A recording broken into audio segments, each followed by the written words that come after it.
Assalamualaikum warahmatullahi wabarakatuh. Selamat malam Bapak dosen yang saya hormati.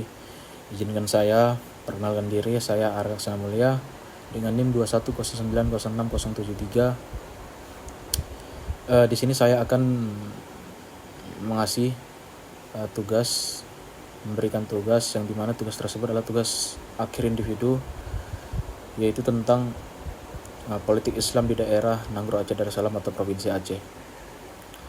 Mungkin dalam 5 tahun terakhir ya, diskursus politik Islam telah mendapat tempat yang subur di Aceh, terutama sekali di tingkat kabupaten yang mempunyai basis-basis daerah yang punya jumlah massa yang besar dan ideologis.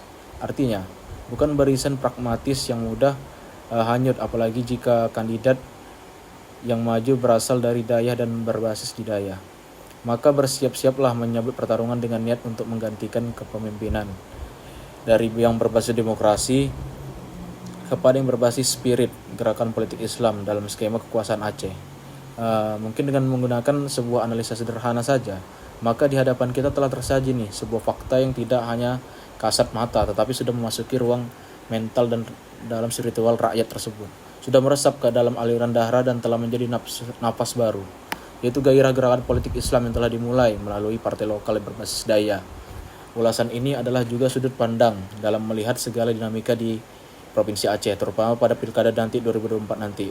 Bahwa Aceh harus dilihat dalam banyak sekali sudut pandang dengan tujuan untuk terus memperkaya kita, mendesak atau mendewasakan kita pada penglihatan dan analisis bahwa kontestasi kepemimpinan bukan hanya milik partai politik nasional dan partai politik lokal dan para politisi, tetapi juga memiliki siapa saja termasuk dan para ulama. Bagi partai politik yang tidak berbasis daya, jika tidak ingin terus tergerus, pandai-pandailah membaca tanda-tanda alarm yang berjalan sedemikian cepat. Eksistensi Anda tidak lagi hanya dapat mengandalkan isu yang syariat semata, karena masyarakat sekarang atau masyarakat Aceh sudah memulai memasuki era kebangkitan gerakan politik Islam, di mana gerakan ini akan memuncak di Pilkada Aceh 2024 nanti. Jadi mungkin gerakan politik Islam akan memakai bajunya sendiri di Provinsi Aceh, kendaraan sendiri, panggung sendiri, seperti itu, berekspektasi dengan memegang kekuasaan yang lebih bermoral, kesejahteraan secara adil dan mata, dan menciptakan kebahagiaan. Ini adalah merupakan pertarungan penting, tetapi gerakan di politik Islam di Aceh ini bukannya tanpa pertaruhan, tetapi penuh dengan pertaruhan yang akan sangat menentukan nasib matahari politik Islam akan terbit lagi atau tidak besok harinya. Mungkin jika gerakan politik Islam ini tidak mendapatkan tempat dengan segala ikhtiar gerakan jihad politiknya, maka gerakan ini akan dipaksa untuk kembali basis daya yang hanya mengalami agama dan akan terus agama, tetapi tanpa pernah bisa lagi kita melakukan politik secara yang mudah. Berikutnya adalah apabila gerakan politik Islam ini mendapatkan tempat dalam panggung politik, namun segala janji tidak bisa gitu diwujudkan, maka akan mendelegasi masih spirit gerakan politik Islam di ruang publik politik. Semoga semua dan segala kebaikan untuk kita semua tercipta di Aceh. Demokrasi dan gerakan politik Islam di Aceh bertemu di satu arasi, yaitu kesejahteraan yang adil dan bermartabat.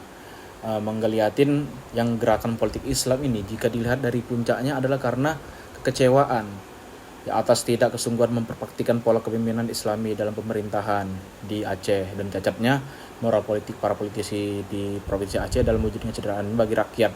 Dalam fenomena diskusi, kekecewaan pada kepemimpinan yang dihasilkan dari demokrasi elektoral sebelumnya telah mendorong lahirnya gerakan Islam politik di Provinsi Aceh. Imajinasi bahwa Islam adalah politik semakin memperkuat lahirnya gerakan politik Islam di Pilkada 2024 nanti. Apa yang dilakukan oleh gerakan politik Islam ini adalah gerakan yang berani, yaitu gerakan yang merubah kontestasi di Pilkada 2004 nanti di Provinsi Aceh seperti yang selama ini dilakukan kepada ruang terbuka, yaitu perebutan kekuasaan di arena politik praktis. Kekecewaan gerakan politik Islam Aceh ini melahirkan satu pertanyaan besar sepertinya kepada model kepemimpinan Aceh pada saat ini, yaitu bisakah syariat Islam ditegakkan oleh kekuasaan yang tidak Islami? Itu masih menjadi pertanyaan sampai saat ini. Bagi gerakan yang semakin masif ini, kepemimpinan di Aceh selama ini adalah kepemimpinan yang sama sekali tidak Islami, karena itu mereka ingin mengambil alih kepemimpinan, atau dengan bahasa lain ingin mengislamkan kepemimpinan yang tidak Islami ini. Jadi pemerintahan Islami ukurannya hanya bukanlah berapa banyak hukuman cambuk dilakukan, berapa banyak penggerebekan atau dilakukan, tetapi seberapa besar daya kekuasaan dipakai dan diwujudkan bagi kesejahteraan rakyat dan kebaikan rakyat.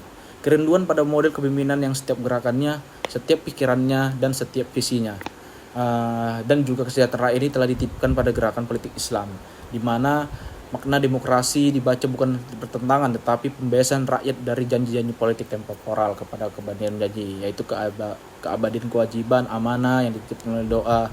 Itulah yang membuat rakyat Aceh itu kecewa.